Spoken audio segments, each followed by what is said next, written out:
Info Plus for genuine information. Namaste and welcome to another special edition of Info Plus. I'm your host Rabika Terai and we have a very distinguished guest with us today. It's an honor to introduce Mr. Mohd Firdaus Azman, Charge d'Affaires of the Malaysian Embassy to Nepal. In today's episode, we will delve into the multifaceted relationship between Malaysia and Nepal, exploring the diplomatic ties, economic collaboration, cultural exchange, and educational initiatives that bind our two nations. We'll also hear about the Charge d'Affaires' experiences in Nepal and his vision for the future of Malaysia to Nepal relations. Stay tuned for an insightful and engaging conversation. Info Plus for genuine information. Hello, welcome to Info Plus Himalaya Television. What do you see as the cornerstone of the bilateral relation between Nepal and Malaysia, and how does it evolve in the years to come? Well, first and foremost, thank you very much for having me. Yeah, so when we talk about bilateral relation between Malaysia and Nepal, the cornerstone that we share, yeah, of course, one of the significant pillars is basically on manpower. Yeah, it goes without saying. Yeah, we have a very strong and significant aspect of Malaysia-Nepal relationship in the where we have a very large numbers of Nepalese currently residing and working in Malaysia. Based on our records, there are more than 300,000 Nepalese currently working in Malaysia. So based on this, so basically both countries mutually benefits in terms of Nepal providing us with a steady workforce, while in return it benefits Nepal's economy through remittance. And apart from manpower, we also have a second pillars that contributes mostly on the bilateral relation between Malaysia and Nepal is on the trade and investment opportunities. We have several companies that actually invested in Nepal. Although the amount of the volume of trade and investments are relatively modest, but we are continuing to work together with Nepal to explore more opportunities in terms of trade and investment. However, currently Malaysia are basically exporting mostly electric and electrical products, machineries and palm oil to Nepal, while Malaysia imports items such as carpets, agricultural products from Nepal.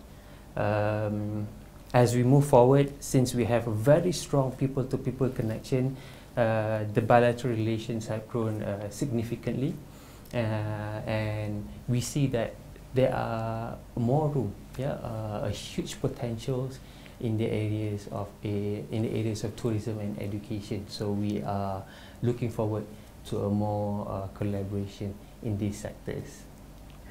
Malaysia and Nepal has a long history of cultural exchange. How do you think this bond enhances the diplomatic ties between two nations in coming days? Well, in terms of course, as I mentioned earlier, there's a huge and significant cultural and people-to-people connection. This allows for a very significant cultural exchange between the two countries.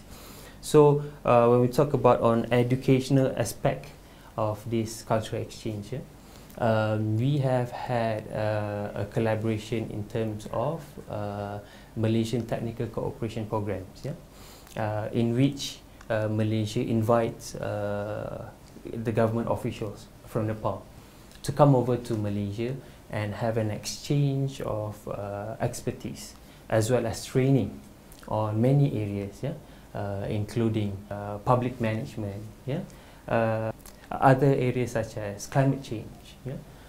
So this have been happen regularly, and not only that, under the MTCP programs, Malaysia also offers scholarship to Nepali students to undergo undergraduate and postgraduate programs in Malaysia.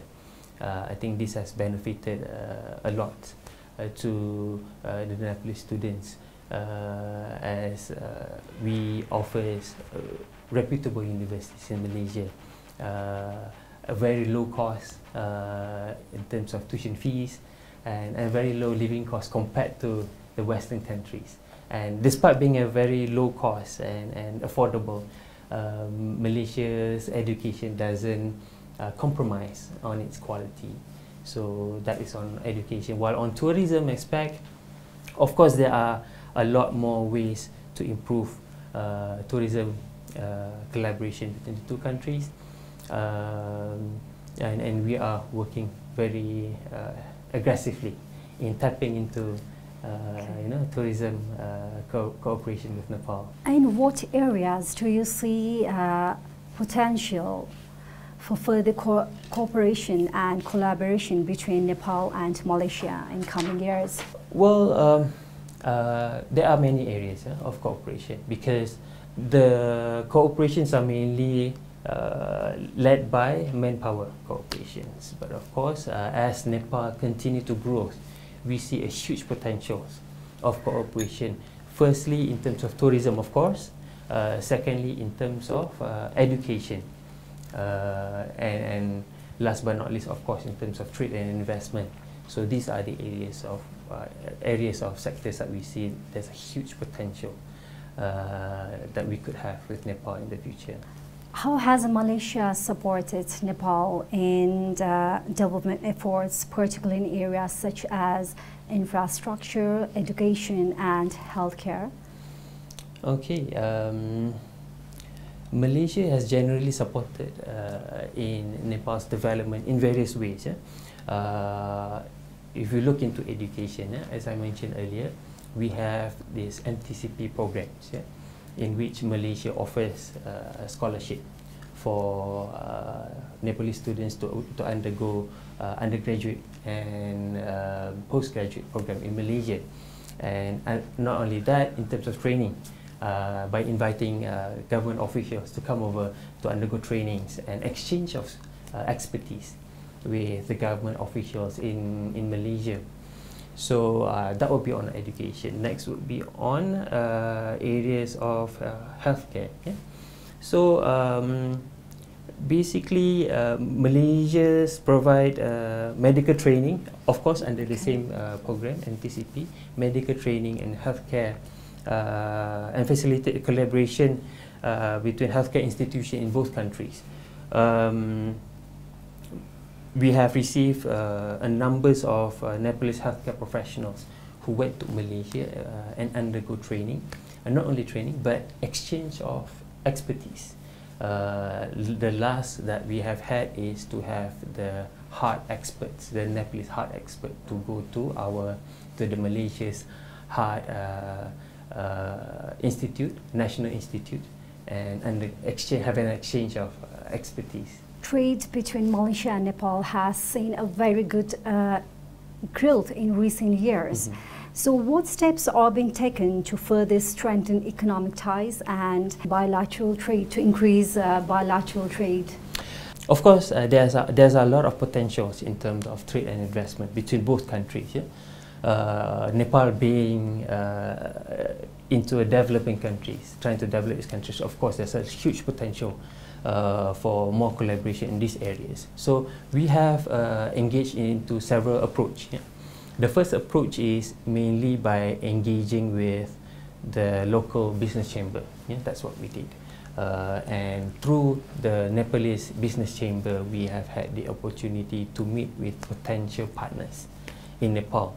Several engagements that we have had previously is in the areas of agriculture, education, and manufacturing. And the locals, the Nepalese business chamber, had been very forthcoming in assisting us, to meet with, to engage with potential partners in Nepal. And that's number one. Secondly is by participating in trade and investment programs in Nepal. Giving an example is the recent Nepal Summit 2024, which was just held in April last month. So we have had our Malaysian business chambers to come over, and they have sealed an agreement with the Nepal business chamber to explore more opportunities in trade and investment. Malaysia is known for its expertise in certain sectors such as technology and tourism. How can this expertise be leveraged to benefit Nepal's development goals in coming days? Of course, Malaysia's expertise in technology and tourism can significantly benefit actually both countries, as well as, of course, Nepal's development goals. Malaysia can actually offer insights, resources and collaborative engagements and opportunities in these areas. For instance, to give an example, under the digital infrastructure development, Malaysia, which previously under Axiata, who'd been here before, had assisted Nepal in digital infrastructure, building robust telecommunication networks and its digital infrastructure, and as well as internet connectivity. And of course, we see more opportunities, areas that could help Nepal is to actually widen more connectivities, broadband connectivities in particular, in the remote areas. Another area is on e-government initiative. So Malaysia has successfully implemented an e-government services that which can be served as a model for Nepal. So by adopting similar digital governance framework, Nepal can actually improve its public service delivery, enhance transparency, and streamline administrative processes. So while other areas is on ICT education and training, Malaysian Institute can actually partners with Nepalese institution to actually and universities in particular, to offer education in ICT, information technology, communication technology, and of course because Malaysia is renowned for courses in particular in software development, cybersecurity and digital entrepreneurship. This is something that we can offer, and we believe that this would be able to benefit the Nepal as a whole. Climate change is a global pressing issue right now, and how is Malaysia and Nepal coming together to address environmental challenges and promote sustainability? Well, Malaysia and Nepal are recognizing the pressing issues of climate change and environmental degradation. Are working together to address these areas and these challenges by promoting sustainable through various collaborative efforts. To name a few, participation in the international forums, especially in the United Nations Framework on Climate Change, UNFCCC. Both countries participated in these forums and had worked together, sit together, especially in the formulation of Paris Agreement, committing in national and collective actions to reduce greenhouse gas emissions and adapt to climate change. In addition, both countries also organize workshops, seminars and training programs focused on climate change issues, disaster risk management and sustainable agriculture practices. These programs has actually built local capacity and raise awareness about environmental degradation. Malaysia is a home to a significant Nepalese diaspora. And what do you think their presence in Malaysia contribute to the relationship between two countries? Because there's a huge number of Nepalese diaspora in Malaysia. So, of course, the Nepalese in Malaysia actually plays a crucial role in strengthening the relationship between the two countries. And of course, in several areas.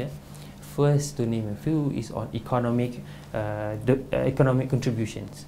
The Nepalese the large number of Nepalese in Malaysia had contributed significantly in our physical infrastructure development. Yeah, while in return, of course, we are very delighted that a lot of Nepalese are able to remit their hard-earned money back to their country, Nepal. Yeah,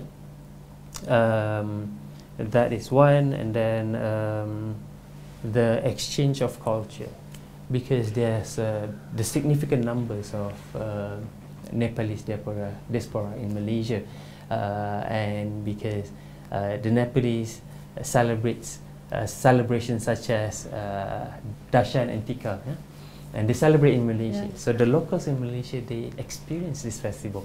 So this allows for a more cultural exchange and allows for more, understanding of the culture for each country. And of course, the Nepalese in Malaysia experience the major festival in Malaysia. This allows them to experience the hospitality, the cultural exchange in Malaysia. Looking ahead, what are your hopes and aspirations for the future of Nepal to Malaysia relationships? Since we have a very strong people-to-people connection, we have already had that. It is my fervent hope that we could further explore other areas. And since they have very huge potential between Malaysia and Nepal, we are very hope that there will be more cooperation and collaboration in areas such as education, tourism, and trade and investment. The grassroots relation between Malaysia and Nepal is already strong, and it is time to utilize this strength to mutually benefit both countries. How does Malaysia views the importance of education in strengthening diplomatic ties with Nepal? Well, education, of course, plays a very pivotal role in strengthening the diplomatic relations between Malaysia and Nepal.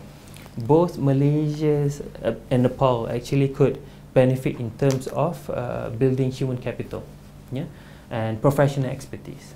I have mentioned earlier about the MTCP programs. This is where the exchange of experts, officials, as well as students actually helps in building human capital, which benefits to both countries. Malaysians are able to exchange our skills and expertise with the Nepal counterpart, while Nepal could also tap into our expertise in many areas and bring it back to Nepal and share it with local authorities and hopefully to develop the countries. Other than that, through education, we could also promote research and innovation.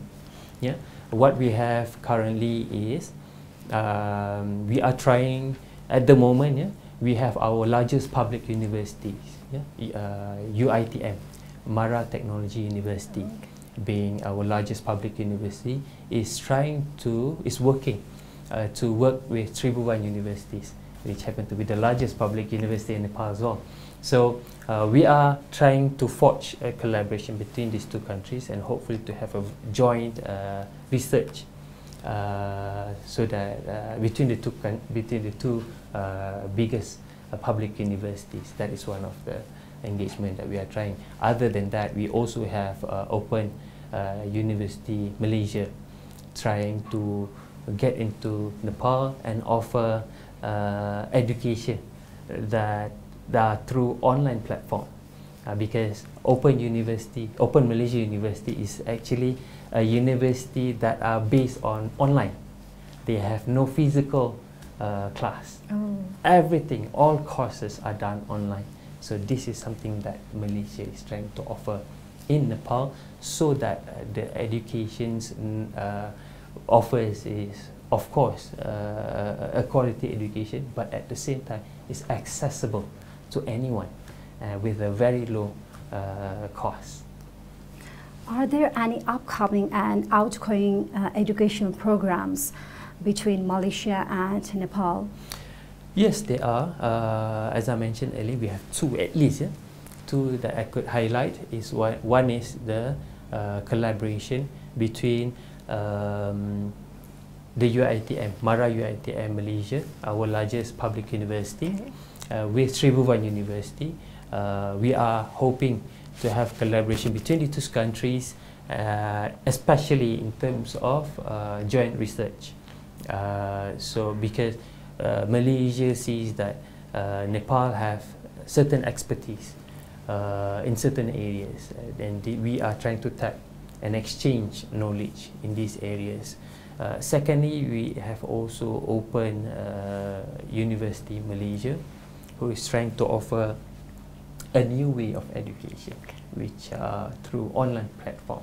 I believe there are very limited offer in Nepal that actually offers tertiary education through online platforms, at the comfort of your house.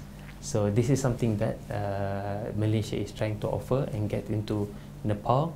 And other than that, we are also an ongoing effort on education and training is between our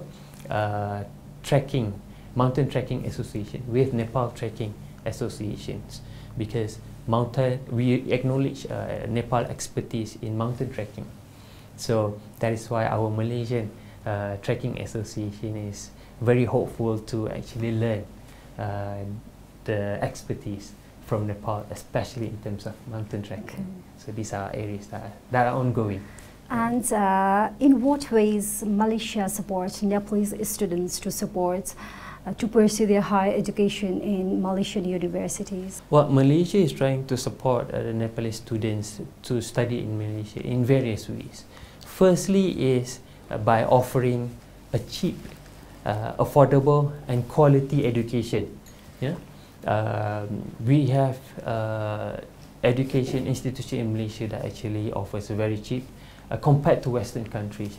And this affordable education is actually, despite being cheap and affordable, they don't compromise on the quality of the educations. And most of the education in Malaysia, in particular the tertiary education, actually are recognized and comply with the international standards. So that is number one. Secondly is through our MTCP program again. MTCP from time to time offers scholarship to students in Nepal to undergo undergraduate and postgraduate studies in Malaysia, and this exchange of students actually allows a stronger people-to-people connections. And it is through this exchange of students we believe that a more understanding in terms of cultures can be forged between the two countries. Since Malaysia is known for its diverse educational offerings, how can Nepal tap into this diversity to enrich its own educational landscapes? Yes, Malaysia have had worked really hard to ensure that our education standards comply with the global standards. And now, acknowledging that Nepal is trying to develop and improve its education facilities and standards, we have several universities in Malaysia, the reputable one, trying to get into Nepal. In fact, there are at least, I can name a few, two universities in Malaysia, which is Taylor's College and Lincoln University, who are already here in Nepal and have collaborated with the education institution in Nepal. They're already here and produce a very top-notch students every single year. So this is something that we are very delighted that the local universities have had able to work together with our Malaysian universities in producing the future leaders of Nepal. And under that, of course, as I mentioned earlier, we have other universities that are trying to get into Nepal and trying to work together with Nepal's education institution, so that we believe that this is an opportunity not only for Nepal but for Malaysia to exchange expertise and knowledge in the areas of education. With the rise of digital education, how is Malaysia leveraging technology to enhance education opportunities for Nepalese students? Well, in the rise of technology, and now for Malaysia we have go up to 5.0 5G technology. Malaysia has, especially after COVID, post-COVID, Malaysia starts to graduate into a more online platform-based education. The most leading universities that offers online education is Open Malaysia University, the OUM. So OUM has successfully organized its class almost 100%, for all its courses, solely by online platform. No students will have to come to the faculties and to attend a physical class, and all education resources are made available online. So this is something that we would offer Nepal, since Nepal had also a very developed communication technology, connectivity in particular. So this is something that we foresee that Nepal could tap into this approach, and hopefully to offer a very affordable and quality education to Nepalese students. Cultural exchange is often an internal part of educational initiatives. How do you see cultural exchange programs will support to bring the bilateral relationship between two countries in better ways in coming years? Cultural exchange in education, well, several areas. One is that as we have MTCP, we often had engagement, active engagement with the MTCP alumni.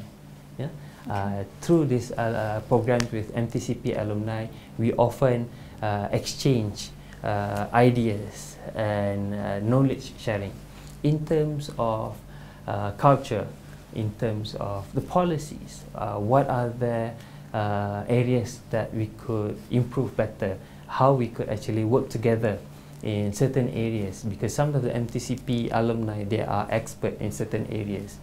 So this allows us to engage, to have more engagement, active engagement, and access to more and wider collaboration between the two countries.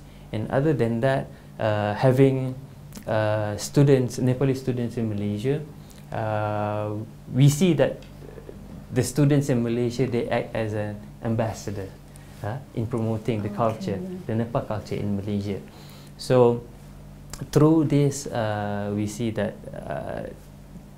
the cultural exchange through students education could actually enhance the understanding between the two countries, and to actually expand that a little bit more. I'm very delighted that so many, because of the exchange, the people connectivity between the two countries, actually through my, though I've been here for almost a year, and through my experience here in Nepal, it is actually a lot easier to find a Nepali who can speak Malay compared to English. So it's very surprising. If I go to any areas and if I have to speak to a Nepalese, of course I'm still trying to improve my Nepalese language, but I would attempt to actually speak in Malay compared to English, and chances that they are able to speak Malay is a lot higher compared to English. So this is a proof where an exchange of people-to-people connectivities, and particularly through education, has actually benefited both countries. Are there any specific areas, especially within the education sector, where Malaysia and Nepal are planning to cooperate jointly initiative research?